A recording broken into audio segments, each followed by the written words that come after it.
Hey guys, I wanted to share. I just went through a 21-day journey into my nervous system with Dr. Amy, and this time I was a mentor. So I took her course a couple months ago, and this time I was able to come back and actually facilitate the somatic experiences, the exercises for her new group.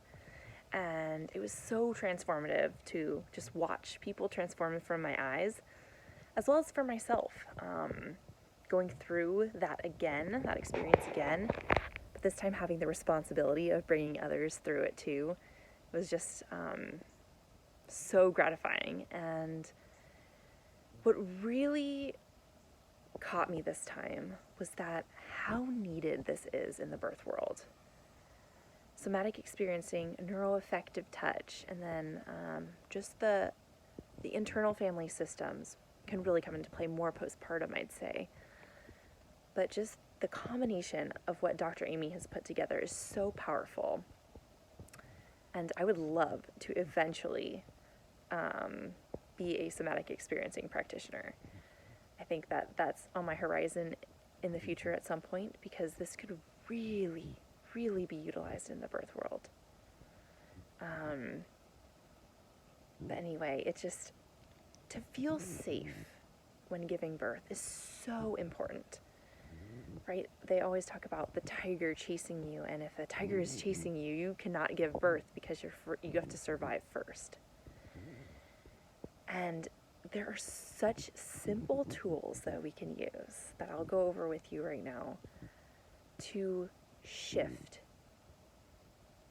that space that you're in to make it feel safe to your nervous system. Of course, cognitively, you may think, yes, I'm safe. Nothing's going to get me. Nothing's going to fall on me. But truly, your nervous system doesn't actually know that. And I know this because even in my own house, I was amazed that it took me a few rounds of actually doing some of these exercises to feel safe, to feel like fully able to relax and rest. Like I could feel my body tense.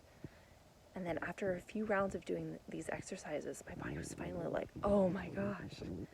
Like there's a real difference. And again, these exercises seem so simple. And you're like, yeah, of course I know I'm safe. But does your primal system know that you're safe? So anyway, enough talking. First one is orienting. So if you're having a hospital birth, birth center birth, especially, and of course, like I said, I was in my own home and I still needed to do this exercise. So even if you're having a home birth, it is really important. But it is literally looking up at the ceiling, around the walls,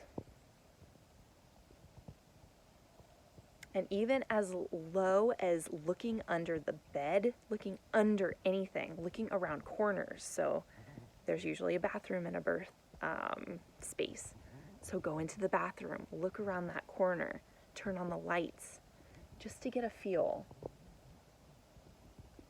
And again, looking at the ground, looking up at every corner, just scanning your entire space and noticing sounds, just noticing everything about that room.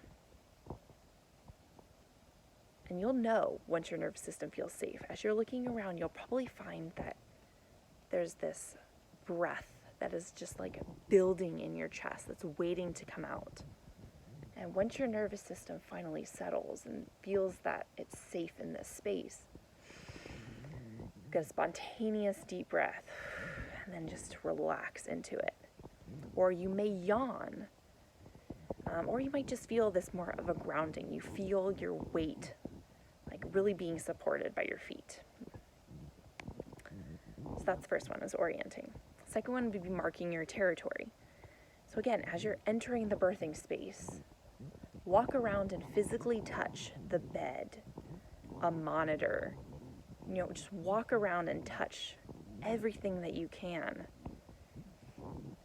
And you'll, again, so simple, but you'll realize that that breath may be mounting again. And once you hit a certain number of things around the walls, the doors, handles, a light switch, you may feel this settling again. then another one that I find really effective is just to really be present and thank the space that you're in. You don't know how many women have birthed, if you're at a hospital or birthing center, before you. Like, that is a sacred space that life has been brought into the world. And maybe there have been some tragedies that have happened there too. And just to acknowledge all that has been in that space before you,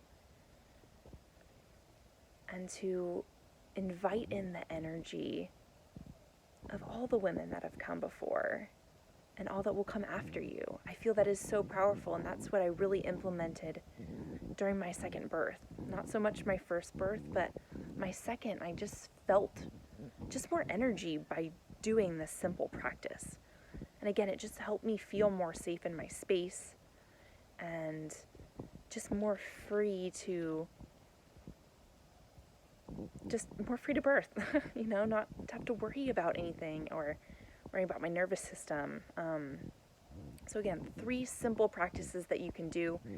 If you take a hospital or birth center tour, these could also be things that you do then. Again, because if you're coming into labor and you're further along, it's going to be hard to implement these. But if you have a tour, or you come into labor when you're still, able to speak and to really be present, then take a few moments to do this practice. And I just wonder, I'd be so curious to see how much quicker and easier your birth may be if we're really tapping into that primal system and allowing it to feel safe. And if you notice that your system gets activated after you've done these, you feel calm, and then your system's feeling activated, maybe someone walked in that your system isn't quite comfortable with. Well, isn't that a great thing to know? That maybe with this certain person, you don't really feel safe, and maybe you can ask for somebody else. Or maybe you can just mentally create a barrier, an energy barrier between you and this other person. Just simple stuff, guys, but it could really make a world of difference for your birth. And I would love to hear if you're able to implement this, and if you felt that spontaneous deep breath, if you felt that settling in your nervous system, and if it helped you. And if it didn't, well, you really didn't lose anything, because it usually takes like a minute to do these exercises. But anyway, I'd love to hear from you. All right, take care. Bye.